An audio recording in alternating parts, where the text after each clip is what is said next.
What up, what up, what up, y'all? Y'all already know who it is. It's your boy Young SMOOVE. That's me. Let's go. Yo, I'm coming at you with some of the hottest, dopest interviews from my city, your city. You already know what it is. And not to mention the fact, I got my R&B only that I'm coming back to on TikTok. Where we jam out to the hottest R&B. Keep in mind, we're going to chop it up, hear about the latest and greatest in hip-hop and more with my good friends and good times. And if you ain't watching, what's wrong with you, bitch? Either way, push the damn button and let's start the show. Yeah, let's go.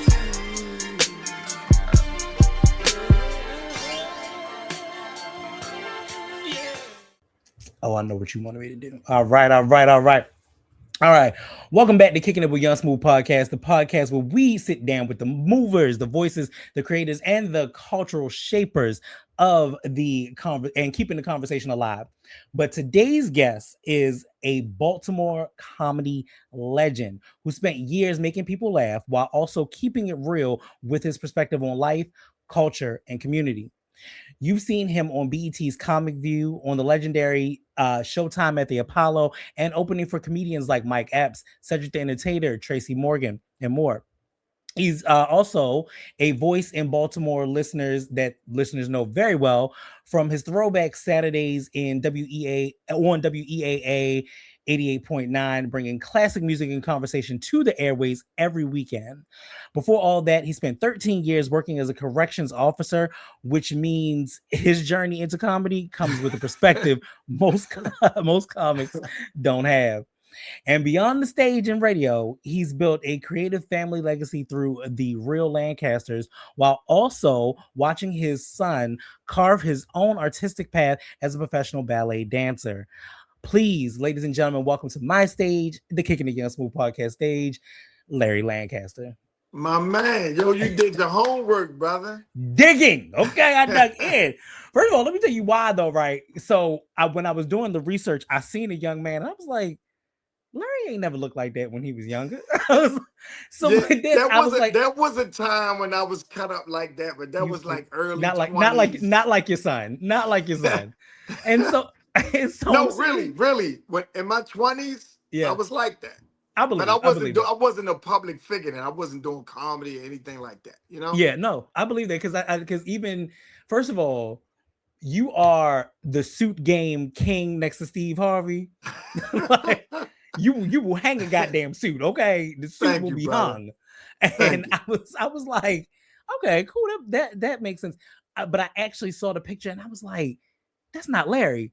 And I looked, I was like, oh, that's your son. And so it made me do the research. So that was one step within that made me be like, okay, let me really, get hands-on into the research in this. And then I found out that he was a dancer, and my one of my favorite cousins is also a ballet dancer too. And I was like, oh, this is dope. So yeah, I'm very proud of him, man. He's a Baltimore School of the Arts alumni. He danced at Peabody. He been dancing since he could walk, but he started doing ballet around the age of 9. He was doing hip hop, and he actually had a Michael Jackson routine that he had mastered, and he was getting booked to do like kids parties and fashion shows, and he was amazing doing Michael Jackson. Yeah. So his mother signed him up to get like a base in classical dance, just thinking, be one and done. And he actually liked it, and he stuck with it. And it took him all the way to Seattle. And now he's a part of a company at Pacific Northwest Ballet. Actually, Valentine's Day weekend, he danced for India Ari at one of her shows in Seattle. See, that is amazing. That is amazing. And you are definitely a proud dad, which we love to see it. We love to see it. So starting off, you are a Baltimore legend in comedy and radio. Like, there's absolutely no denying it. What part of Baltimore shaped your sense of humor the most growing up? Definitely East Baltimore. I grew up in the projects, man. So I'm a Douglas Project boy. I was actually born in Flag House Projects. And when at the age of 4, my mom moved up to Douglas where my grandmother lived. So all our family, was like in one, area, concentrated area. And so growing up in the hood, seeing a lot of drugs and, even some murder and things like that. it was a tough environment to grow up in. And also, here's what a lot of people don't know: my mother had mental illness. Mm. So the kids would tease me, when my mom would have episodes, they would be very public Mm. episodes. And so the kids would crack on me and, your mom, the crazy person in the neighborhood and all of that. So I Right. had to get good at my comebacks to overcome all of that. Sure. And so it started out as a defense mechanism and developed into a skill and then later a profession. I see that. I hear that. Um, so Baltimore has its own flavor of comedy, and it's real, it's gritty, it's observational more than anything. How would you Yes. describe Baltimore humor compared to other cities? Baltimore is definitely well, you when you talk about Chicago, you talk about DC, there are a lot of similarities even in Philly, Hmm. because these are very tough towns. Even some of the Midwest towns, like guys from St. Louis and like I mentioned, Chicago, Cleveland, a Right. lot of the comedy is really this kind of similar. It's Hmm. very gritty, it's very blue, it's very raw, it's edgy, and it's very observational. Hmm. And so I appreciate that about Baltimore comedy. Oh yeah, for sure. I think that there is a level of what we do just in Baltimore that I think throughout the arts in general that I think is very underrated.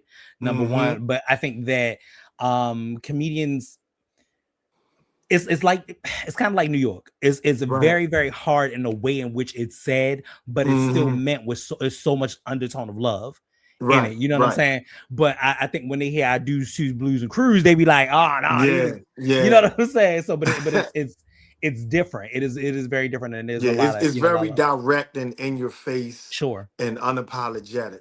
sure. So Because the bottom line is we don't give a fuck. We don't give yeah, a we fuck. don't give a We fuck. don't give a fuck about nothing. It's fine. Um, but when people hear Baltimore comedy, what do you think? What do you want them to understand about the culture here? Well, the culture is, I mean, people know us for The Wire, Mm. and that is a reality of Baltimore. But And very sad and, that and everywhere you go, that's the thing. well, I Like, mean, well, people always do that from somewhere they don't know. true, It's just like true. if people think Florida is just palm trees and Baywatch and beaches, and it's not. Yeah. So it's just that what it put Baltimore on the map, and that's the most thing, the main thing that people remember about Baltimore. Hmm. But there's also another side of Baltimore. Baltimore has a lot of beauty, even Sure. in And its history. grit, even in its history, even in its poverty. There's still a lot of beauty in Baltimore, a lot of uh, talent in Baltimore, and Mm. so the poetry scene, man, these Hmm. cats go all over the country and win national slam championships. The art scene, it's one of those places where if you know Baltimore and you know the nooks and crannies of it and Yeah. know how to navigate it, there's a lot of hidden gems in Baltimore. And I like people to see that and know that, and that's what I try to highlight also on my radio show. I always try to show the best and the brightest of Baltimore and let people know that Baltimoreans are doing things in a positive way. You can't get away from the negative because that's a reality, but it's not the only facet of Baltimore. Sure, absolutely not. So speaking of which, switching gears a little bit, you had touched on the radio show, which I am a avid listener. Oh, So really? I am. I've loved 88.9 since God knows how long. I still rock my 88 point like my 88.9 sweatshirt that I forgot where the hell I got that from, but it's just been a thing. I've done it. Um, when I used to listen to it, I used to listen to it on that Friday night hip hop situation, Yeah, my and I man, the Hip Hop Chronicles. Actually, mhm. Mike Nice is my co-host and my producer. Yeah, right, exactly. Yeah, See, a and legend, a legend in his own right. a complete legend. And it just because first of all, I would never get um Mob Deep's Win or Lose out of my head. Mob Deep's Win or Lose, it was like the song, like that beat played consistently. Like I just said it now, it will hmm be in my mind for like days later after this. Yeah, that's one of those joints that was just like it's like soon as you heard it, you knew it was a classic. Yeah, and really, you just had to hear that little hum intro, and then hmm all of a sudden you was like, Yeah, it is right now playing in the back of my head. It's the Yeah. wildest shit. But I because I don't grew listen up. to 88.9 like that. I grew up listening. I grew up on radio. I grew up in the days of when Sure. it was even AM. Like you Yeah. had WEBB and Hmm. WWIN, Yeah. and then kind of like in the early to mid '80s, the transition made to FM, where you had V103 Hmm. and some others. But I Hmm. grew up listening to the local disc jockeys and how they connected with their Sure. audience and how they had little anecdotes about the music and Hmm. trivia about the artists that you couldn't really get anywhere else. And Sure. so even like I listened to WEAA too when I got sick of the regular radio, and I'm Hmm. like, I want to hear some jazz. I want to hear something a little, the stuff that they don't usually play. Oh yeah. Never thinking one day I would actually be an on-air talent for Yeah. WEAA. So I'm very proud of the show. We play the music that we grew up on. We Hmm. talk about segments and issues that impact the community. And for 2 hours, I just try to take people back to when black radio was the center of the community. I literally had a post on TikTok and I literally said, "Where is the love zone?" Yeah, right, There should be no right. reason. And when I say this, I love this artist, but there should be no reason at 11 o'clock I'm hearing Megan on the radio. Yeah, yeah. Yeah. Well, the radio used to see. That's the thing about us as a people. We used to have rules, right? Yeah. And Right. there were certain things for certain times. Like Hmm. you listen, you tuned in on Sundays, you were listening to gospel. I don't care what Right. the station was, and even on Saturdays, you listen and you knew at least until 1 o'clock you were listening to gospel music. Mm-hmm. These things have gotten out of the fray because most of the radio stations have been bought up Hmm. by these big giant conglomerates. And of course, we know that their agenda doesn't necessarily serve our agenda. Sure. And then Sure. at some point, it became more about the bottom line and less about what was beneficial and informative to the community. Right. And so that's what I like about WEAA because I mean they have their challenges still, but they try to stick to that, and Hmm. I definitely appreciate that. And you're Hmm. right, there was a time and a place for everything. It You was. had your ratchet hour, and you Yeah. had your time where okay, it's time to slow it down. It's the nighttime. You had Lolo, or you had Ladon Black, Ladon and Black. yes. Ha. Yes. Yes. So those are Yes. my sisters. And then Yeah. you had, Mikkel during the middays. And, Yeah. I Yeah. grew up listening to Randy Dennis getting ready for school. And And then, Conan and yeah, and Conan and Frank Ski, man. And hmm I even remember Chuck Max. I don't know if you might be too young for this, I but ain't that Chuck young. Max used to be on this when they first started mixing Hmm. on the radio and they start doing mixes. And you Yep. start really seeing the DJ kind of come into the radio fray. Yep. And so I grew up listening to that, man, and that's something that's true to my heart, and I try to pay homage to that See, during my 2 hours. I'm so hometown and so older that I remember Metro 2 in the Plaza and Scotty B. Yeah, my man You, Scotty B, you right? know what I'm saying? Like And I'm Reggie, that kind of yeah. yeah, and Reggie Reg and Yeah. K Swift, Yeah. and so radio has a black Baltimore has a deep history with radio, Huge. and I know it's a dying medium, Hmm. but it's still a place for it. Yeah. Yeah. It's like having a house phone. If you got a house, you should have a house phone. You know what? Okay, so we're thinking about the household thing, right? So you would think that would be a thing, but the companies that you have them under, unless it's like maybe AT&T or Verizon for whatever reason, if it's anything else like Comcast, T-Mobile, or something out of this spectrum, there is no actual landline. Like one day I had one, and I was like, damn, ain't nobody called this number in a minute. Let me see if it's Right. still on. It's not. I called a company. I was like, yo, am I still even paying for this? They was like, nah, we won't even have that service no Are more. you serious? Yeah, so Comcast no longer offers phone service, period.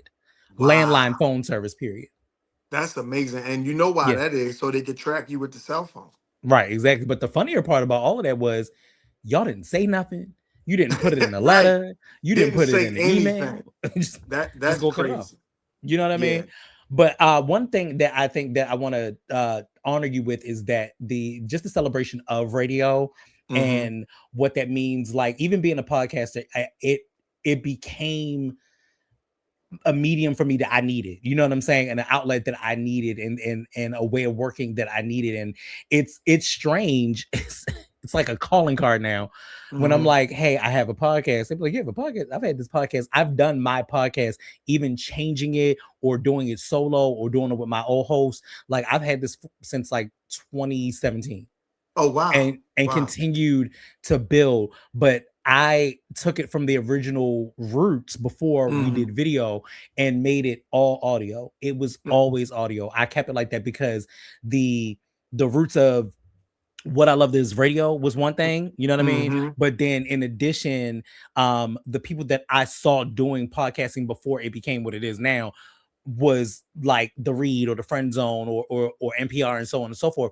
Right. And I would only do it that way. And I hated it. And I was like, I didn't want to be on camera and Mm-hmm. all time, all the things. But at the end of the day, you got to kind of move with the medium. But Right. I Right. wanted to say that I wanted to celebrate you on it because you're doing that. You're still creating that medium out here, and it's important. And it is important, way to shape culture. So also in the in that same vein, like for anyone who would just be listening to your show, describe what that show is and what that feel is for us. Well, basically, what I do is I pick a vibe because I'm only Mhm, on for 2 hours, right?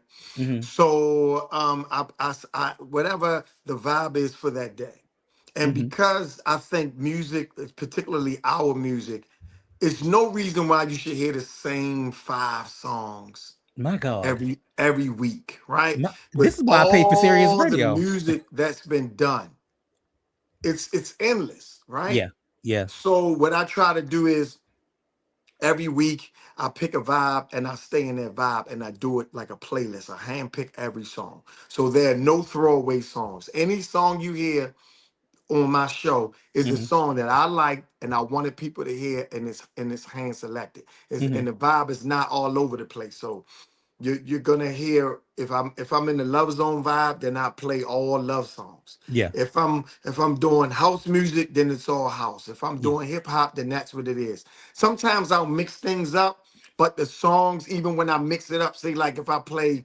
Tupac with a jazz song, Hmm, either it's the sample of the Tupac song is adjacent to the jazz song, or it's relevant.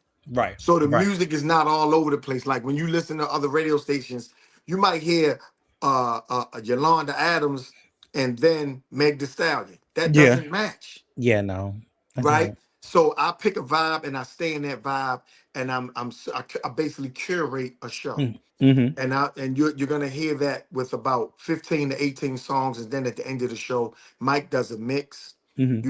So if the song, if I had a slow kind of mood with all love songs, he'll pick it up at the end, and we rock out and we go out with a bang. And Sure. then during the breaks, I may do interviews, or I may Hmm. do a segment or a topic and talk about something that I think is impactful to the community. Hmm. What's one memorable moment that happened on air that made you laugh harder than you expected or intended to? Wow, that's a great question. Um, it's kind of because there's so many moments. Hmm. Um, Messing up. Like sometimes you pick a song and you think the song is clean Hmm. and it's cuss words in the song, and you like, oh my God, and you trying to reach for that red button because in radio it's a delay, like a 2 or 3 second delay. Yeah. And sometimes, you if you pick a song and it's not clean, and you listening to the song and you jamming, and some people curse, so like Erica Badu, she's famous for it, Yeah. right? She curses so smoothly that you may not even notice it. Yeah. Like the And I'm getting tired of your yeah, yeah, yeah. And it's like, and you like, wait a minute, and somebody else will bring it to your attention and like, yo, she Hmm. just said F. She Hmm. dropped the F bomb, and then you like, man. So those type of moments, a lot of times our listeners are calling. I have listeners that call and harass me, and I know they love me. Or if I Hmm. say something wrong on the radio, they'll call and correct me or say, "Hey, that's not, you were wrong," or whatever. Yeah. So WEAA has some of the most informed listeners ever, Sure. right? Sure. But I'll tell you another funny moment, because my introduction to radio actually started on 92Q Hmm. with Mark Clark. And so I met Mark when they used to be out in the community, and you know how they used to do remotes, and they would have a little desk in the booth, and he and Like they'd be at a Marlon and Walmart. Yeah. yeah, Hmm. or you know at the matter of fact, it was the Kunta Kinte Festival. They don't call it that Oh, no more anymore. I forgot They all call it about that. the African American Heritage Festival or something like that. But I remember it as the Kunta Kinte Festival, and it used to be in Towson. And I Yep. grew, like I said, I grew up listening to them, getting ready for you know for school and work and all this type of Mm-hmm. stuff. So when I wanted to meet them, and I met Mark, and we hit it off, and he thought I was funny, and I was just starting to do comedy, Mm-hmm. and then they were hosting a contest. It was the Baltimore's funniest comic, and you got to open up for Cedric the Entertainer. Mm. And they hosted it. So I Mm-hmm. went and got in the contest, and I actually ended up winning. And Mark and I maintained a friendship. And then he started inviting me on the show. Mm. And then as a guest, and then I would fill in for him or Troy when they were on vacation. So I would be Sure. sitting in for like a week on the air, getting the education in radio. Okay. And do you remember the Big Fat Morning Show? And they had Of this character called course. Gerard. Yeah. Love you here. Yeah. I was that character. And that happened by mistake because we Oh. posed the question of the day. Nobody, it was me, Sanjay, and Porkchop. Mark was on vacation. Right. And we posed the question of the day, and nobody was calling in to answer the question. And you know, if you pose a question of the day, nobody calls in and kind of makes it look bad because it makes it appears as if no one's listening. Right. So I was like, well, I'll go outside and I'll call in and pretend I'm answering the question or whatever. Mm-hmm. And I couldn't use my voice because I'm on the air, so I did the voice in that, hey, this is Gerard from Lexington Mark. And for whatever, I don't know what I did or said, but when I left, Nikki, who was the program director, Nick at Night, she called me and was like, look, I don't know what you did, but people been calling asking for this guy, Gerard. Yeah. And so then that became a reoccurring character, and it became amazingly popular, kind of like Huggy Lowdown's. Huggy Lowdown used Let to be on down Donnie Simpson, and on the a Donnie Simpson character, show, right? Yeah. Mm-hmm. right, for Baltimore became popular in that way. So Which I is would call in. hilarious that I did not know that. And I'll be honest with Yes, you. Do you know how many mornings I was driving? I was driving to like PG County and would always hear it and be like, okay, that shit is hilarious. right, And just, right. not, but never thinking that the whole time is you. Mm-hmm. That's Yeah, crazy. That's people wild. really thought that was a real live uh heroin addict When from I Lexington Market. And again, that came from, where I grew up. I had mm-hmm. it, I knew these people and I knew Mm-hmm. the layers of it. So it wasn't just about making a mockery of that situation, but Right. bringing some depth and humanity to it. Because these people were smart. They went to college. They knew about different subjects. They read newspapers. They had jobs. It wasn't like the crack kids. The heroin addict was a little bit different Right. and was a fixture in the community. So I wanted to kind of bring that humanity to that character, and it resonated with people. Mm-hmm. Mm-hmm. That makes sense. That I makes hope that sense. wasn't too long of a story, because that. No, it's a great story. It's an amazing story. But we're gonna shift gears into comedy since we kind of touched on it a little bit. But Mhm. you performed at BET Comic View and Showtime at the Apollo. Speaking of which, God rest Kiki Shepherd's soul, because Yes, that yes. is I'm sad. actually That is sad. slated to perform there again this Thursday. I'm going up Okay. to New York to Okay. host the show. They're doing renovations on the actual Apollo, but they have a Good. theater right beside it, like a Apollo Comedy Theater, and Okay. that's where they're going to be doing the shows until because I did Until it the renovations before, are finished. and they put your name on the marquee and all of that. So Mm-hmm. that was like a big deal for me because that's one of those bucket list things for a comic. And Sure. shout out Absolutely. to Bob Sumner, who was the producer of Def Comedy Jam, and Mm-hmm. he's the person that curates that now. Mm-hmm. So, mhm. And Stan, it was him and Stan Latham. Yeah, well, no, I don't think Stan Latham did the Kings of Comedy, Got you. Got you. Got right? you. But Bob Sumner, he was close friends with Russell Simmons, and Mm-hmm. he was the brainchild behind Def Def Comedy Comedy Jam, Jam. right? That's what's up. That's what's up. Yeah. I really would like for them to. Do you think that Def Comedy Jam could come back in this era? I don't know. And here's why. It's like when you start talking about like something like a Martin or, some things are so iconic, they're better left for that time. Sure. And also you got to consider their the time was that's all that was there. Yeah. You see, it's like Yeah. black exploitation movies like Mm-hmm. Superfly and Mm-hmm. Foxy Brown. Would a movie like that had the same impact now when you have all these different options? You Sure. have all these different things to choose from, and it can kind of get lost in the noise. Now, when Def Jam came out, there was nothing like it.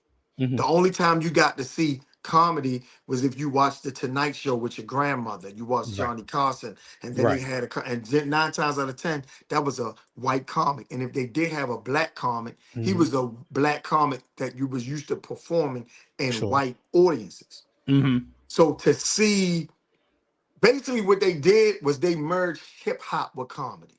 Sure. Yeah. And that Yeah. was the beauty of it. So you got to see somebody be funny, like the guy who kept you laughing in school. Mm-hmm. You Mm-hmm. know, so Mm-hmm. that the neighborhood clown guy was on stage now. And Mm-hmm. so that was the beauty of Def Comedy Jam. Um, I would like to see it, but I don't know if it would have the same impact. And they Yeah. would definitely have to do it with considering today's times. Yeah. Yeah. Because Because I think as you that know, you they can't make the same tried jokes. different things Mm-hmm. similar to that, but nothing really picked up. You know, Shaq All Stars, Mm-hmm. Kevin Hart, you know, they all had their own comedy renditions and And shows I that still have all of those DVDs. right, I right. still have all of those DVDs. And it's sad that children will not know in a few years what DVDs Even are. Comic View, you know, Yeah. Yeah. what Comic View had the same impact. When you Yeah. got things like Netflix or Hulu, when they got, you know, you can see a 30-minute special, an hour special of Mm. any given comic. Well, I don't even know if Comic View would have the same impact at this point because of BET being sold again Right, and being sold to exactly. Paramount. So I don't know if it would even. Uh, it it was a time like Yeah, right. to be black in that era. It was a time, and you would need to really have been there for that. Hmm. Yeah, yeah, definitely would have had to been there for that. But speaking of BET and Showtime at the Apollo, do you remember the moment that you realized comedy could actually become a career? Um, it was kind of a, you know what? It happened when I opened for Cedric the Entertainer. Mm-hmm. And I did the contest, and so I'm thinking, okay, I'm gonna be a part of the lineup, right? Sure. Yeah. And so Cedric was the host, and he had like 3 or 4 young comics that he wanted the nation to see. And so I win the contest. We're at the Lyric, packed house, right? Mm-hmm. 3,700, 4,000 people. How many people the Lyric holds? Cedric and them come like an hour and a half, 2 hours late. Just That, before they come, the DJ comes to me in the dressing room and say, "You Larry Lancaster, right?" I said, "Yeah." He said, "All right, I'm about to bring you up." I'm like, "What?" I'm thinking Cedric gonna go out, do his time, then mm-hmm. bring me up, then bring me, out with the rest of the comics. Mm-hmm. But it was almost like they were using me as a pre-show gimmick. Yeah. And so that kind of angered me, even though I had only been doing comedy for like maybe 18 months to not even 2 years. I was still kind of new, right? Mm-hmm. So I said, okay, I got to go out there. I go out there, I start doing my first couple of jokes, and the audience is not giving me anything, right? Right. Right. So then I reset. I say, listen, y'all got one of y'all own on this stage. Baltimore homeboy. I know Mm-hmm. y'all came to see Cedric, but before he bring his big black ass out here, y'all gonna have to deal with me. Now I Yeah. know everybody in them seats. If y'all don't start showing me some love, I'm gonna talk about all you motherfuckers, right? Mm-hmm. And I turned my back, reintroduced myself, and the crowd just like, ah. And I did my 7 minutes, Yeah. and I got a standing ovation. And while I'm Yeah. performing, the laughter was so loud.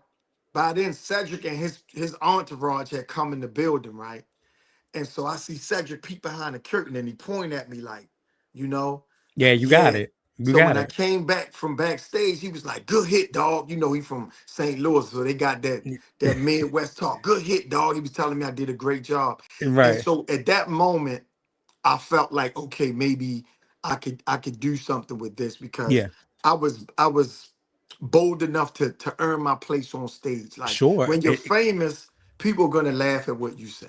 Right. I've seen comics go up who were famous, and not saying they weren't funny, but they were kind of dialing it in, like Hmm.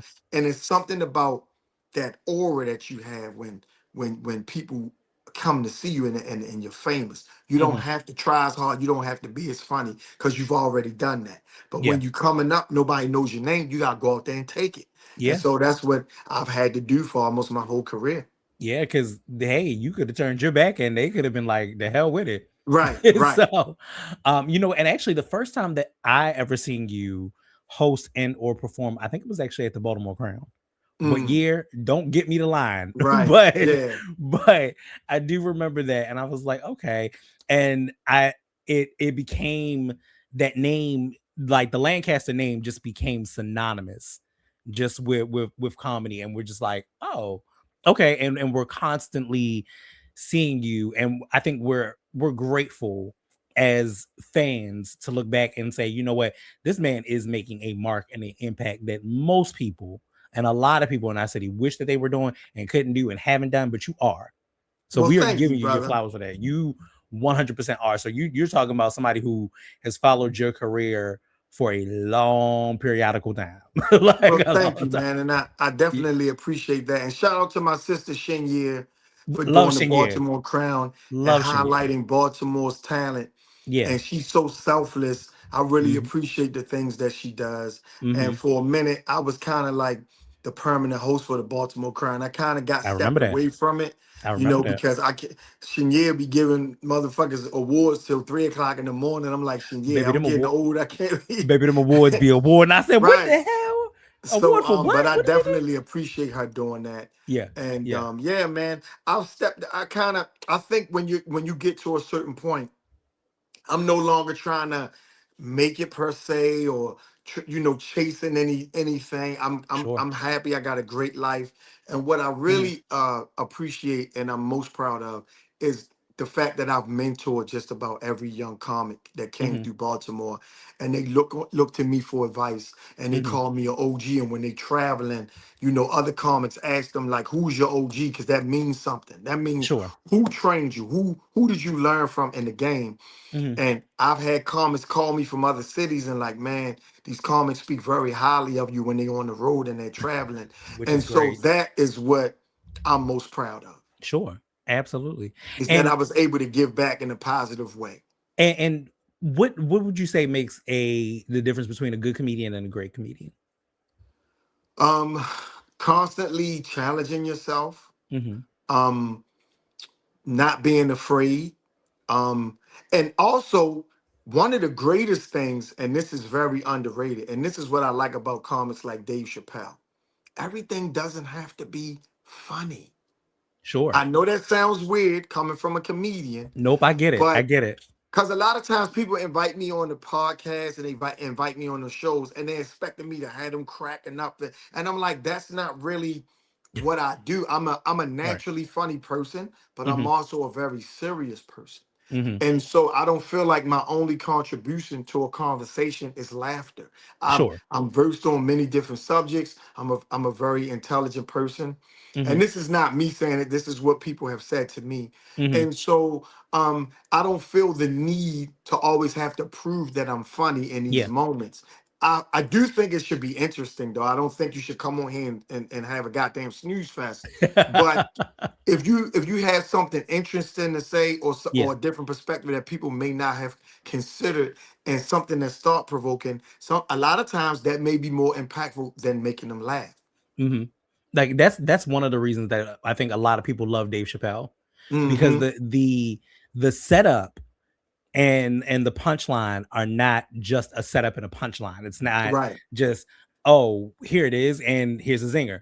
It's a whole detailed story that pans out, and then you're like, oh, you're learning something in between, and then you get back down when the guards are down, there's a zinger. right, right. Like I was like, okay. and And and then what yeah. he's able to do is he's basically, a lot of people say, I don't think Dave's funny now and all. I'm like, he's more important Shit. than just being funny. He's Shit, a yeah. he's a modern day philosopher. And Sure. yeah, their comics, like if you put Dave on maybe next to a Bernie Mac, right? Oh, God Two, rest his soul. My God. two great comics, but two My different God. comics. Hmm. Bernie Mac may have more laughs per minute. He may make you laugh harder, but Dave talks about things that we'll be talking about 20 to 30 years from now. Right. Exactly. You know, so Exactly. so he's in a different category. Hmm. And like I'm a procurer and a lover of hip hop and and comedy. Like Mm-hmm. if the two things in any lane, like where everybody be like, oh, I like sports and you know, like most men be like, oh, I like sports or I like boxing, I like this, that, and the third. I loved music and comedy. Like Right. I Right. could never get away from it. I loved the female game of it. I feel like they always had to work a little bit harder to get Mm-hmm. respected in it. I love the fact that you there used to be a time, and this is why we watch ComicView, this is why we watch Def Jam, to go to school the next day and tell those jokes over again. Right. You Right. know what I'm saying? Right. And when a set becomes iconic like that, Mm-hmm. you can say those jokes over again, and you like, yep, yeah, that's the moment. And I think that your moment that you talked about, as far as like, yo, you turning your back to an audience and reintroducing yourself, like other Mm-hmm. comedians have done it, but it is a risk that you Yes. had to take. Like, and I think Right. that is bar none the dopest shit I've ever seen in my life. And Or ever heard of in my life. you definitely have to earn it. Yeah. There's a lot of great female comics from, well, not a lot, because I take that back. There Hmm. are a handful. Hmm. You have your Maria Sanchez's, a sister named Woo Woo who's touring with Darren Fleet. Right. Both are that I'm very proud of. A Stiletto who's amazingly funny, and Hmm. she travels a lot. Um, Also, a sister named D-Lo. Okay. um, and there's a sister. This is my comedy sister, and she's amazing and very smart. Ray Diva, I Okay. really like her, Hmm. and so there are a few others and some in DC, but yeah, the female game is a lot different Yeah. because I think females are judged to a harsher standard. And here's why I say that. I hear a lot of females say, I don't like such and Mhm. such because she cussed too much. But then they don't have that same expectation for a male comic. Yeah. And so, You know what? Wait, hold on. Put a pin in that. Craziest shit. Craziest shit. Did you say that? My mama used to say the same thing about the Queens versus the Kings of Comedy. mm-hmm, The exact same thing. I'm like, but motherfucker, you cuss me out on a regular basis. What are you right, talking about? right. It's just So, women are definitely harder on each other. Like even when it comes to singers, wow. you'll hear some women say, she cried too much. She's always doing all that. But it's like you love Brian McKnight and Keith Sweat though. Right. And they the crimeest niggas I ever heard. So it's always a different standard depending on Yeah. who it's coming from. And that's something as a comic you got to be aware of too. Like if Hmm. you're doing the audience and you got a lot of older people and you look younger, they don't want Hmm. to hear you saying a whole lot of vulgarity, even though they may have grown up on Richard Pryor and Red Fox Right. and all of that. Right. Because to them, I'm watching my grandson curse at me. Yeah. So Yeah. these are the things that you gotta, or even if you got a crowd of a bunch of black women and you Hmm. saying bitch, bitch, bitch, Right. they start like, yeah, Yeah. they may not turn on you, but you can kind of see them kind of cringing and falling back a And little bit. shifting Like they seat. it's very nuanced Yeah. as to what you got to know your audience. Uh-huh. Yep, that makes a lot of sense. That makes a lot of sense. I think also one of my other favorites in the female game right now is Takara Williams. Mm-hmm. I I, heard good things about her. when I tell you I have gone down a YouTube rabbit hole Mm, and this shit is funny. The reason why I like it is because she's gorgeous, and in addition she's funny. And a lot of mm-hmm. times I think for some reason men, we have this hang up that you can't be pretty and funny. No, that shit Well, is a turn on. that Like, that is something to that because a yeah, lot of really great looking people don't have to be funny. true. That's the thing. That is the thing. That's a Yeah, skill set that most really attractive people don't have to master. sure. Because they get attention just by showing up, just by how they look. And a lot of people who've had to be funny, Mhm. especially funny to a professional level, Yeah, it was because they had to figure out another way to get attention, or it came at the expense of something else. You know what I yeah, mean? yeah, So absolutely. Absolutely. But one thing I also like about her too is that it's when your comedy is so tailored to you know what I'm saying? Mm-hmm. Like she can tell a joke and it's about her family, and there's no way for anyone else to replicate this joke Right. because it's about your family. And that's like with your comedy, like sometimes there's no way for anyone else to replicate that joke because it's molded specifically for you. Yeah, you would think that, but believe it or not, people will still steal that Ain't shit. that ain't that about a bitch? Ain't that about I've a seen bitch? comics, I've seen guys invent their own reality to steal a joke, right? That is I'm wild. doing the room, and at the time I was living with my grandmother. Mm-hmm. So, because I'm like, I'm going to LA, I'm going to New York. So I gave up my place and I was staying with my grandmother to save money until I left. And I'm doing a bunch of jokes about what it's like being a young single guy living with his grandmother. Next thing I know, two or three comics, guys are married. They But the they young doing single jokes guys live about with their living with their grandmother. grand. I'm like, yo, Wow. it's just Wow. amazing what people will do to make it, and a lot of people want to skip steps. And comedy is like boxing. It's one of those things that is very hard to skip steps, and Yeah. eventually you'll be exposed. Yeah. Yeah. Because everybody can't have the same story. Right. It can I think the curator of it can't have the curators can't have the same exact story, but people can feel the story. You know what I'm saying? If that makes sense, like Hmm. the people should be able to feel the story, Right. and when it's not authentic, you can tell. You Yeah. know what I Well, mean? You but can some tell. people are very good at stealing jokes That's a and shame. telling stories and shaping it That's to a them. shame. You have people who are so good at it that they'll steal your joke and you'll be laughing at it for 5 minutes before And you not realizing realize that they that's stole. my goddamn joke. Like they'll change. It's like if somebody stole your car and repainted it and put a Yeah. kit on Yeah. it and new rims and tinted the windows. You gotta look at the VIN number at that point. It's like, yo, Right. that's my shit. Right, exactly. So look, I want to switch gears just a little bit again. So before comedy and radio, you spent 13 years working as a correction officer in Maryland. Um, that's a completely different world. Yeah. How did that experience shape your perspective on life, and how did you also make the switch? Well, I was 23 at the time. I had just gotten out the military Hmm. and I was about to be married, so I had to find a job. And that was, coming out the army, that was one of the first places that called me back. And Hmm. I was saying, like, oh, I'll do this for maybe a year or two and then I'll find something else.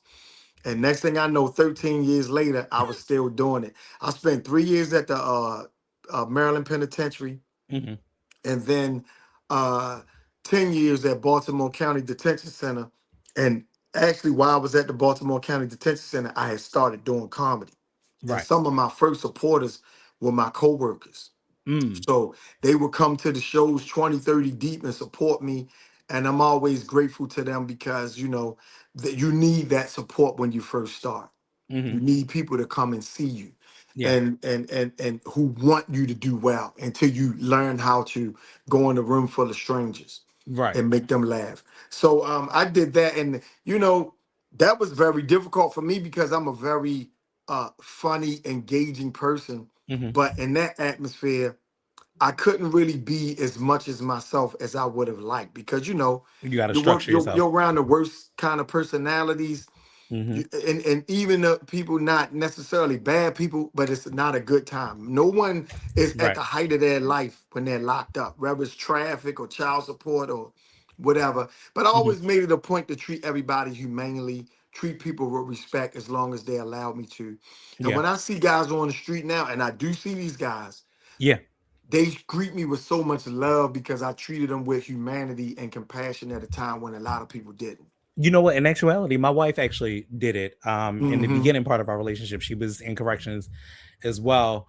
And yes, that happens quite frequently. Like these guys will get out and Yeah. literally, if you treated them well, which you should, because they Mm, still are people, even though they in a bad situation. You right. literally, if you treat them well, they'll get out and be like, "Hey, you helped me out when I Right. when I needed it." You know what I mean? But if I see such and such, I'ma fuck him up. Like Right. they'll tell. I seen these guys at Melba's, the 5 Mile House. They done been at shows.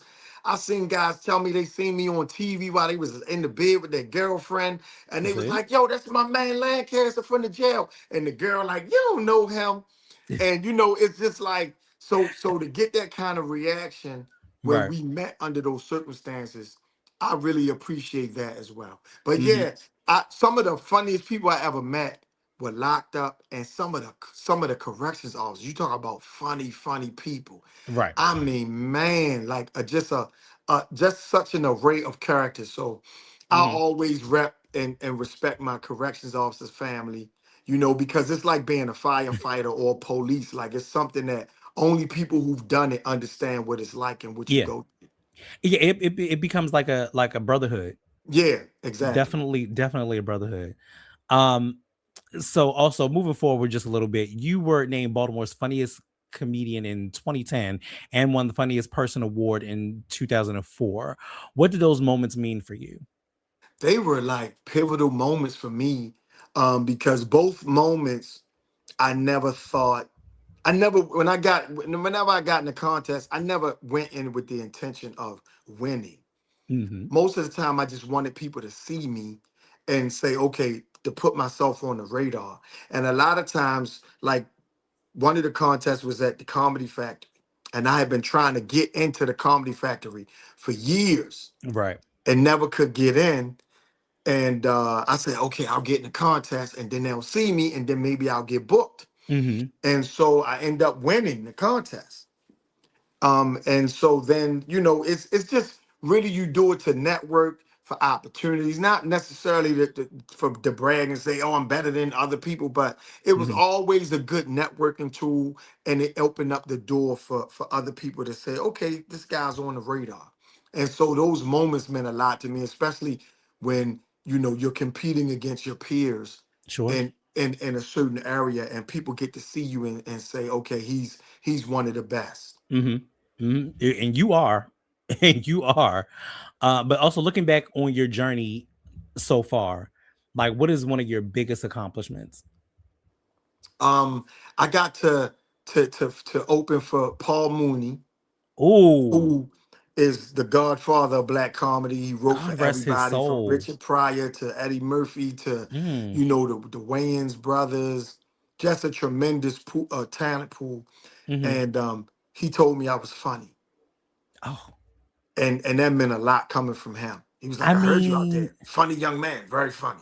And I got to work with Dick Gregory 3 times. wow, And wow. the last time was at this was a few years before he passed, Yeah. at the DC Improv. Oh, okay. And Yeah. he told me I was funny. Well, I So mean, you stamped at that point. Like yeah, yeah, you two are the greats. Like, and yes, people don't understand yes, Paul. First of all, Paul Mooney's comedy is is everything. When he was what Negro Damas on the Dave Chappelle yes, show, yes. like, and again, this is how you understand. This is someone who loves comedy. Where I'm like, Paul was everything. Yeah, I love the fact that he stood in rooms and made white people nervous. I opened for him at the Pittsburgh Improv, right? Hmm. And the first we did 2 shows. The first show he did 2.5 hours. Hmm. He was only supposed to do an hour because they Hmm. got to turn the club around and get ready for the next For the show. next, right. It's a line around the building for the next show. Hmm. And the manager is like, how the fuck do I tell Paul Mooney to get off the stage? I said, you don't, you, you you work know? around it. You work Right. around it. And Yeah. so you just had to let him do his thing. Hmm.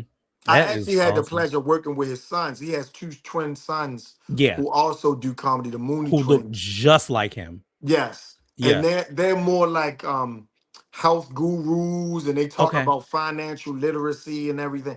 Their Cool. comedy is a Cool. lot different than their dad's, but Yeah. they're fascinating people, two Hmm. fascinating brothers, and they got some age on them, man, and they're in Yeah. great shape. And they Yeah. talk about, and they also like sell like health products, and Hmm. they talk about financial literacy and things of that nature, along with comedy. So it's like a complete kind of package. That is so cool. You know who else? If we want to talk about legacy children and legacy comedians, even though not necessarily a comedian, um, John Witherspoon's son. Yeah, When he I does. tell you I think he does voice work, right? he does. Mm-hmm. When I tell you I close my eyes and listen to that brother imitate his dad, I almost cried. I said, Yeah. "My God!" I just really, if they ever redid the Boondocks again, I would really want him to do it. They cannot do it without him. Yeah, I actually saw an interview where he was talking about when they were supposed to be bringing the Boondocks back, Right. and they were going to use him. Of course, who else were they going to use Well, to do it was talks Granddad? about that. Yeah, it was talks And about and that. and he said something. It fell apart or something. Yeah. And but yeah, he does voice work. And he does not just he can do his dad, but he does voice work. He's a voice work actor. Yeah. So Yeah. he would be amazing. And his father had a comedy voice. Certain comics, most great comics have a voice that's unmistakable, right? It's Mm, almost like mm-mm. hearing a great singer. As Mm-hmm. soon as you hear their voice, you don't even have to see them and you know it's them, Yeah. right? Like a Yeah. Mariah, like a Aretha, A like a Shaka Whitney. Khan, a Whitney, Mm-hmm. of course, even a Mary J, who's not the greatest singer, but she still has a distinctive voice. This Like is when true.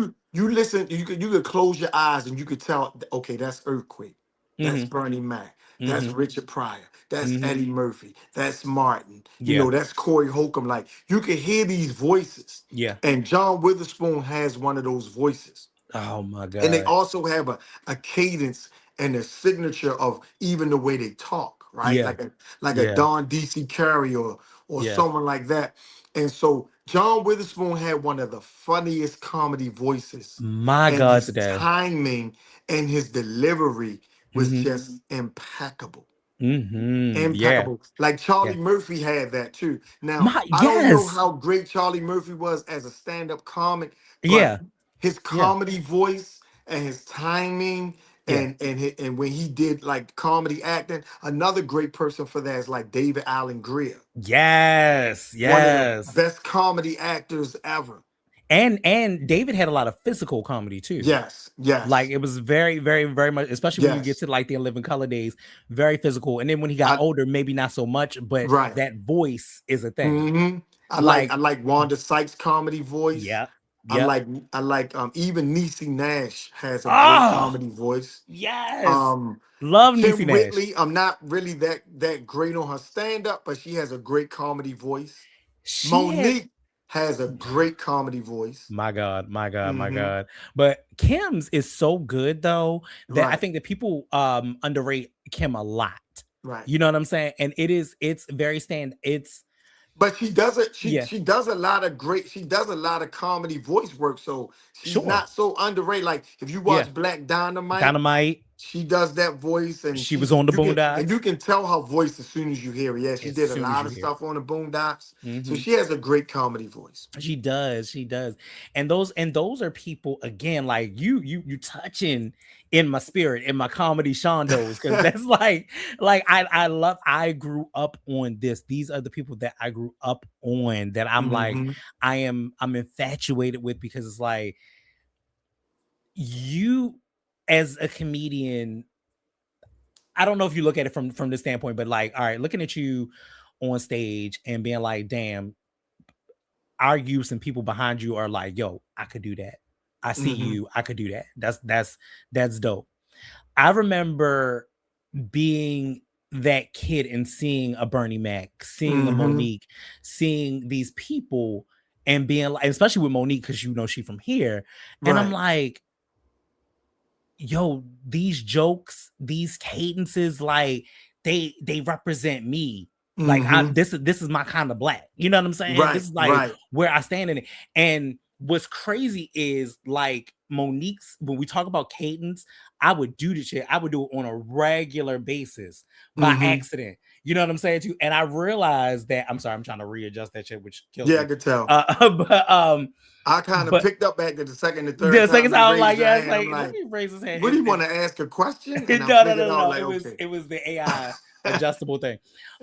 But like even with Monique's, I realized that I am an old black woman, and that shit used to get me. I am an old black woman, and the shit used to get me through at Comcast. Okay, hmm when I tell you, it was the fun. first of all, billing is the funniest shit you will ever see or do in your life. Okay.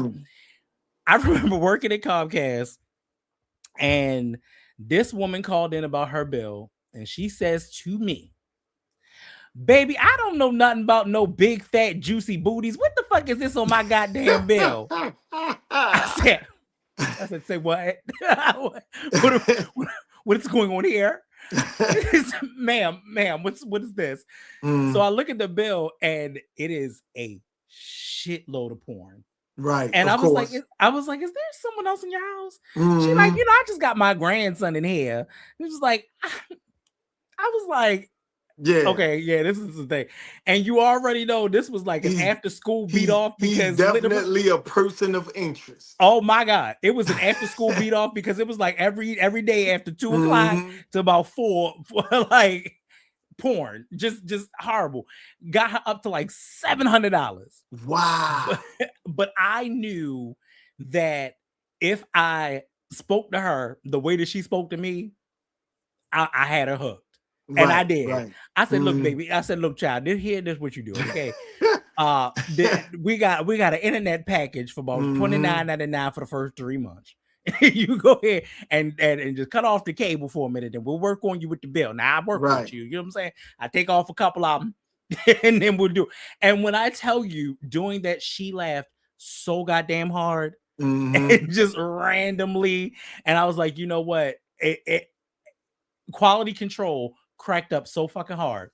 Right. After listening And to that's that the call. beauty about comedy, is it can be used. You don't have to be a comedian for it to be an effective tool. It can diffuse a lot of situations. And I was able to do that in corrections, when the situation allowed itself. Because a lot of times, you talk about serious shit, you can't be in there cracking jokes all the time. But I noticed that corrections officers and inmates have a very dark sense of humor because of the things we encounter. Sure. So they would make jokes about things that most people would be crying about. Yeah. And you got, and I think culturally, Black people, we do that. Jewish people, Latino people, their sense of humor stems from that pain and that struggle. And that's why you find like people like ethnicities like that are extremely funny, because you have to be. It's a coping mechanism. It's how you deal with your life and your survival mode.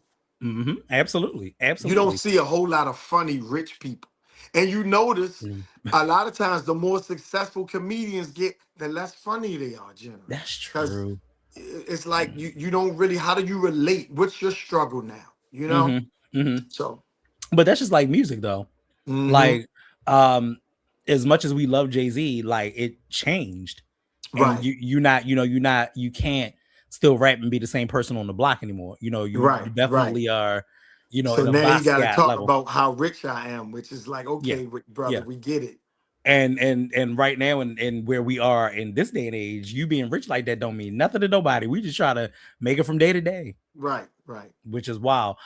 Speaking of life and family life, you and your wife collaborate on digital content under the Real Lancasters.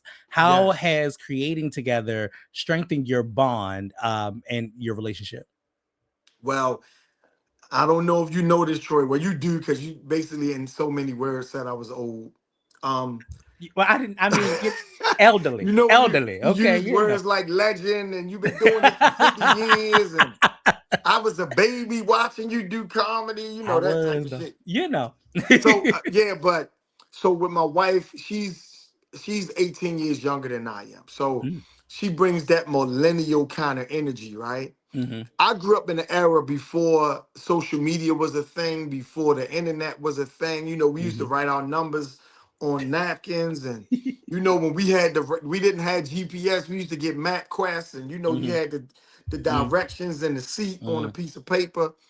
So when I met her, we were dating, and she would be like filming, and I'm like, yo, be present, yo, put the phone up, because I'm an old nigga, right? So I'm just like, the phone thing was kind of a turnoff. But she brought me along gradually. And now when we come in the house, I'm like, all right. She like, I want to take this makeup off and take these shoes. I'm like, hey, bitch, we got work to do. Let's go. we gotta chronicle these outfits. We gotta, so I'm the one that's like, because y'all are sharper than the fucking board of health. Do you hear Well, me? thank you, sir. Because Thank the you. And outfits be outfit, and I was like, damn, I need that blue piece, that motherfucking 3-piece ass goddamn suit with the vest and shit. I said, I need that in my so motherfucking life. so what we decided to do, because both of us are really private people. And Mm-hmm. we're not attention whores, believe it or not, even though Right. we're both in the business. Sure. And if it wasn't for the fact that we were in the business, we wouldn't really be on social media like that. Because Mm-hmm. I've always despised social media because it's kind of like a cesspool. It's a lie. But because of what we do, it's a necessary tool, right? So Mm-hmm. we just made a commitment to say we're going to show up and try to cut through the noise and show people that we're the only ones doing it, but also be part of those who want to show something positive, want to show that black love exists, want to show that a husband and wife are happy in their marriage and Mm-hmm. that they love doing things together, even creating art.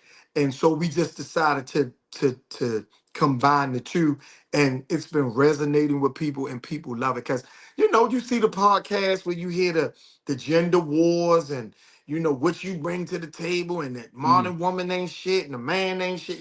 So Mm-hmm. we just said, yo, if you listen to social media, you would think black men and women hated each other, Right. But and do you we know know that that's not the case. the reality is a lot of times people be like, oh, black men ain't out here checking for black women. I want you to know that that is a vicious ass lie. Right, Okay. The shit is a fucking lie. And the reason that right, it is a lie is because here's the thing. My uncles fucked white women. Bottom line. Okay. right. That's what they fucked white women. Mm-hmm. They married and procreated with black women. Right, And that's a real thing, and I want people to understand that that's real shit. Like, right. we get so hung up on this. Now my issue with us as a community is that we have lost the need to feel needed. I have said it several times on the show. We have lost the Mm-hmm. need to feel needed. I need you. I Right. have been married for 20 years. You are my friend. Mm-hmm.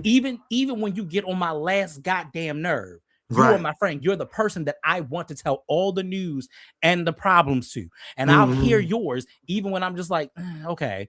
But at Right. the end of the day, that's what I really want. That's what I need. You know what I mean? Yeah. And we have Yeah. lost the internal need to feel needy. Everybody want to go get a bag. Baby, if you throw on pussy for a bag, you're a prostitute. Right. Like, Right. bottom line, Right. if you throwing pussy for a bag, you are a prostitute. And if a nigga is catching it, he's a trick. Right. Like, at some point, let the shit go and Right. understand that it's okay to be vulnerable. It's Mm-hmm. okay to be like, yo, I'm not in it right now. I'm changing. Things are Mm-hmm. changing with us. And it's okay for someone else to understand that. You know Mm-hmm. what I mean? And I think that we're just not at that point, and that shit is just weird to me. It's like, yo, I did it again. It's like, it's like, yo, I don't understand why. No, you know what? I do understand. What we talked about at the top of this when we were talking about like the love zone and Mm-hmm. music shifting, it Mm-hmm. is the rhythm of what music and culture has become at this particular point. Right. And that is why we've lost that need to feel needed, because we're taught and we're told. And what I love about what you guys do is that you're showing a side that, yeah, it ain't all great, but it definitely ain't all bad either. Oh no, our shit is great. You know Yeah, what I mean? And yeah. so I love let me just I'm glad you said a lot of that because Mhm. I want to make it a habit of always saying great things about black women whenever I can. Especially Sure. now, when I'm around my fellas and we in the barbershop, yeah, we Different might story. talk some shit about, Full story. but not every conversation is meant for mixed ears. Right. And I want black people to be more cognizant about how we talk and speak about each other. Sure. And what is your intention? Is it just to get likes? Is it to go viral? Or are you really trying to have a meaningful conversation? Hmm. So my thing is, first of all, both of us are important, the man and the woman. Hmm. They're not the same, but they're equally important. Sure. What the Sure. man brings to the table and what the woman brings to the table, they're equally important. And we get away from that because it's by design. Hmm. We're operating, and I'm gonna get off topic right now, but we're operating in satanic times, and we're operating from based on a satanic agenda. And Hmm. that means that there's an attack on the family structure Hmm. And the first, spiritual and structure. and the spiritual structure. So Hmm. the devil hates families. The devil hates man and woman together. The devil hates the man as the head, as a provider and a guide and a leader, and the woman is his helpmate and also the guide and a leader in Sure. addition to the dad with the family.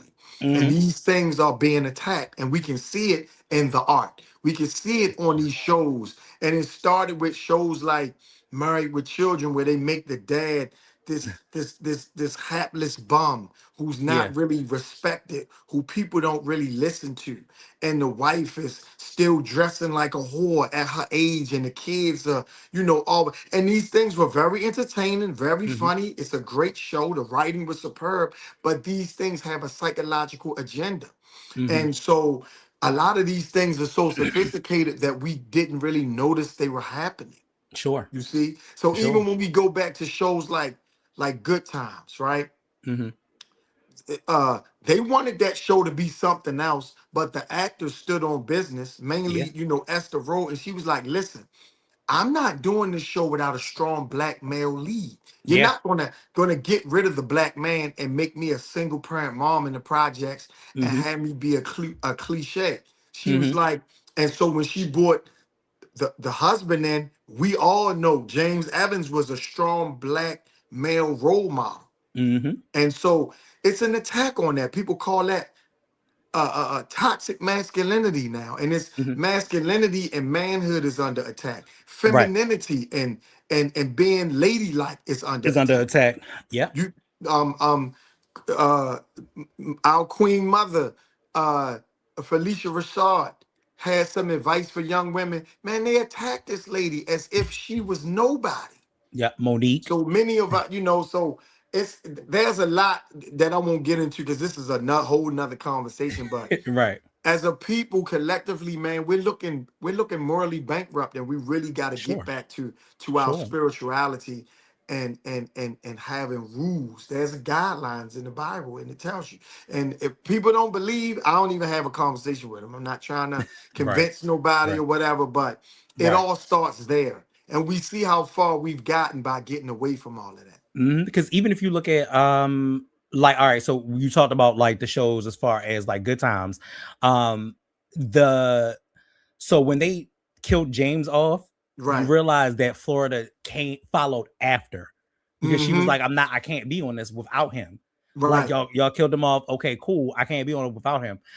The same thing. Then you fast forward years later, the same thing actually happened on Moesha, Mm-hmm. because what they did was they were trying to push Frank into being a, like, the whole storyline just shifted.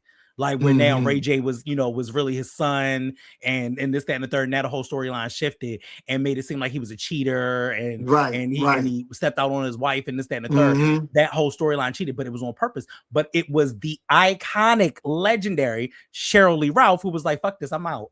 Mm-hmm. I can't do And this you no more." notice, you notice a central thing to this day where unless you're Will Smith or your Denzel or your Jamie Foxx or Michael B. Jordan, generally speaking, it's kind of like the black man is non-existent. So what they try to do is pump up the black woman, and then they Hmm. pair her with white actors. Right. You always see these movies where you see the black female lead and then a white male lead. Sure. And the black man is almost non-existent Yeah. because they don't want to see that family unit dynamic together. Mhm. Because these things are not just movies, they're programming. Oh yeah. These things are not just shows, they're programming. And Oh, and so just when you like, see, right, just wait, like wait. the way Cosby, the way Yeah. the Cosby show influenced black families, the way even the Jeffersons, these things were important to see. Yeah. Just like, for instance, in fast forward in modern time, if you look at One Battle After Another with Tiana Yeah, Taylor, like, right. you purposely put the black woman in a situation with the white man, but when the family dynamic got hard, who stepped out? Mm-hmm. You feel what I'm saying to you, which ended up Mm-hmm. being the black woman at this Mm-hmm. particular time. So it's a new agenda that's being Right. pushed in that way. And I'm like, But oh, it's not okay. necessarily new. It kind of started even when you think about Monsters Ball. It was the same True. situation. They put this black woman in a situation to fuck this old white man. Yeah. They got to go through so many social gymnastics to make Yeah. this happen, But not right? only that, the new thing about it was remember, it was always the black man could step out and leave the family. The new Right. thing about that was now it's the black woman Right. Well, stepping out and because the leaving the black family. once you target the black Yeah, man it's and coming. make him non-existent, then Hmm. the black woman and children are easy money. It's fair game. Right, right, exactly. And so I Same was thing with like, the music. Let's make them let's program the young men to be thugs, right? and And the and women to be now whores. we don't even have to do that. Now we're working on the young women with this Yeah, whore and this stripper culture. right. Now we can blame these people for setting these agendas, but as black people, how long are we going to buy this shit? We got to And start how taking many times are we gonna fall accountability. into the trap? Right. We got to start taking accountability for our choices. Hmm. So you know what? We're gonna switch back into gears with you because that, but such an important topic, and Mhm. we may have to do another episode on that because that's a whole thing. But as a father who also built your career in entertainment, what advice did you give your son as he's going through his trajectory? Well, one of the things I told him was keep God first. I Hmm. know you're a young man. I know you doing your thing, and Hmm. I didn't always keep God first. I had to learn and go through my trials and tribulations. I was a man whore. I was running the streets. I was doing, I was all of that. Right. But at some point, you always come. You should come back. Hmm. And what they say, raise the child. And he'll come back to to Right. to to the teachings. I'm paraphrasing, of course, but Right. the other thing I told my son that was important, I was like, don't let these people define you. Hmm. I said, what you have is tremendous, right? Use them for their resources and learn as much as you can, but take what they teach you and then redefine it for yourself. Because we know that ballet is a business of rejection, and there's very Sure. few places for black people, right? Hmm. And even fewer for black men. Right. And so what I told him was, yo, okay, when they start slamming the doors in your face, or no, you're a little too ethnic, or you can't do this and you can't do that. Hmm. Okay, take what you know and then branch off and do your own thing. That's Right. what we've always done. Sure. Sure. Look at what Savion Glover did with tap. My That's God. how we came up with hip hop. When he was on Hip Sesame hop Street. and jazz was one of those things that, look at breakdancing, look at Hmm. all the other things we were able to do, street Sure. culture, because the mainstream doors, even Def Jam, the mainstream doors weren't really open to us. So we Hmm. had to take our own thing and do our thing. And then what they'll do is they'll copy you after they told you no. Right. So Right. I said, don't ever forget that you can step away from this and do your own shit if you need to. Hmm. So I just wanted him to remember that. Yeah. That is an awesome lesson that a lot of times a lot of us need to learn. And I think that what is especially great for you is that um and for your child is that a lot of us didn't have the blueprint. Hmm. Like our families don't know it. Like Right. nobody in my I'm the family is first a podcast. entertainer in my family, Right. You know what I so mean? And so because he's in quote unquote that field, but not necessarily your field, you do have a level of wisdom to drop on it. And it's difficult because we're all still trying to figure out this terrain of how to really do this, and it's newer and social media and all of those things. And the kids that are coming up, you're like, yo, y'all really do have this. You really yeah. do have And something, they you and I really do see have the something special. kids using it. The only thing I would Yeah, say is that sometimes they get so caught up in the fame aspect of it and sure. blowing up, which they're very good at, that sometimes they don't spend a lot of time mastering the craft. Yeah. And so you can't forget that aspect of it. Yeah. And And so that's the those that came before you, please pay homage. right. And that's the Please pay only homage. thing about social media. I Mhm. appreciate it because um it allow a lot of us to kind of do our own thing without going through gatekeepers or waiting to be tap the next one. Mhm. But also a lot of the quality control was gone too. Right. And so it's a double-edged sword. And Yep. now they're starting to gatekeep social media because the same people who run Hollywood, they run these platforms as And the well. algorithms. Yep. Right. Mhm. And that's how Mhm. they do it. They can use the algorithm, slow down your reach, slow, and I see it even with me and my wife. If I had my wife on the internet half naked twerking and shit, we would have been viral. But Right. because we're showing up the way we're showing up, then I saw a difference when we were getting thousands of views, and then the shit got slowed down to 100s and Mm-hmm. stuff like that. But Mm-hmm. God gives us confirmation when we're out in the community. People will say, "I like what y'all doing. Keep Sure. it up. I love how Sure. y'all show." So even though the numbers may say our reach and our impact is not what it's supposed to be, God sends us confirmation all the time. And I tell Absolutely. my wife, I Absolutely. constantly remind her, because she's all about the metrics and the analytics. And I'm like, babe, don't chase the numbers. Just Mm-hmm. put out your work. People, your tribe will see it. The people who need to see it will see it. Mm-hmm. Because what happens is those numbers sometimes can discourage you, Sure. and you can't always pay attention to that. You gotta, Mhm. if I got an idea and I want to put it out, I don't have to go through Hollywood. I got a phone and I can do this through the phone, and sometimes Hey. it's just as simple as that. You know what I mean? And sometimes it's about like getting things piece by piece. It doesn't Hmm. all have to be all at one time. Like I got a Right. mic, and when I figured out what it was, like I had somebody else help me for a minute, and then I Hmm. learned, other things. And I started learning when we really did a shift to like 2020 really pushed the shift to making all of this viral and virtual and doing all the Right. interviews and this and so on and so forth. Like to really do that, I had to research it. I had to look at it, and I just, make it work. You just make Right. it The work. African proverb that goes, "The journey of 1,000 miles starts with the first step." There So you go. There you there go. you go. So real quick, we're gonna wrap it up with some rapid questions. Your Baltimore comedy, I did that again. Your Mm. Baltimore comedy Mount Rushmore. Um. If Wow. you That's as a and it's only like four on there. Yeah. I know. A lot of times we think it's five, but it's only It's four. four. It's only four. I'll Yeah. say, oh boy, gotta put Monique there. Sure. Um. Uh. A guy named Joe Recker. Okay. He passed away, but Joe was extremely funny to me. Mm-hmm. Um. I say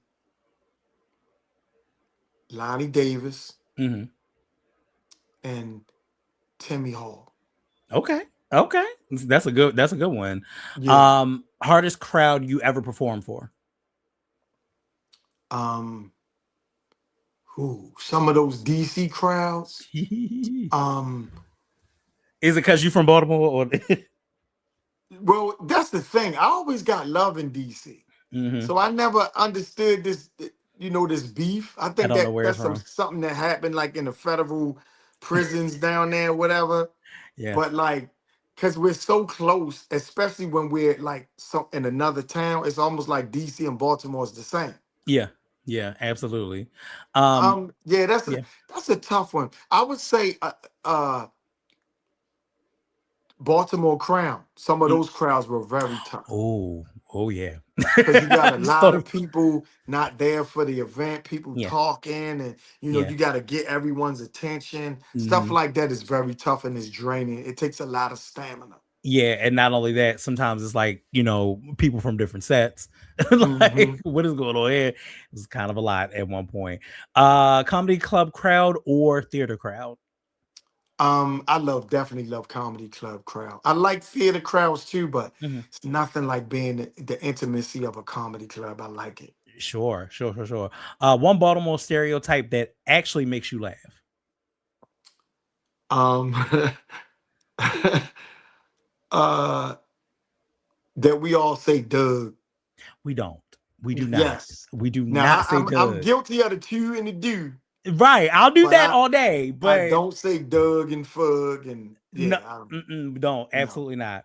One joke or topic that always works no matter where you perform. Um, a good Trump joke. Yeah. Even Yeah. with white people who like Trump, if it's done correctly.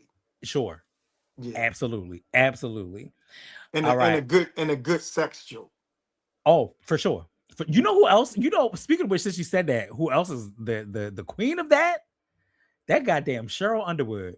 Yeah, I always liked Cheryl Underwood. I Love loved her. Cheryl. I grew up watching her with her little purse, First, and I always liked the way she told a story and how the command that she had and the confidence and that as she had. small as she is, Yeah, she was always one of my favorites coming up. yeah, when that motherfucker talk about y'all always wonder why I got my personal stage because white people steal.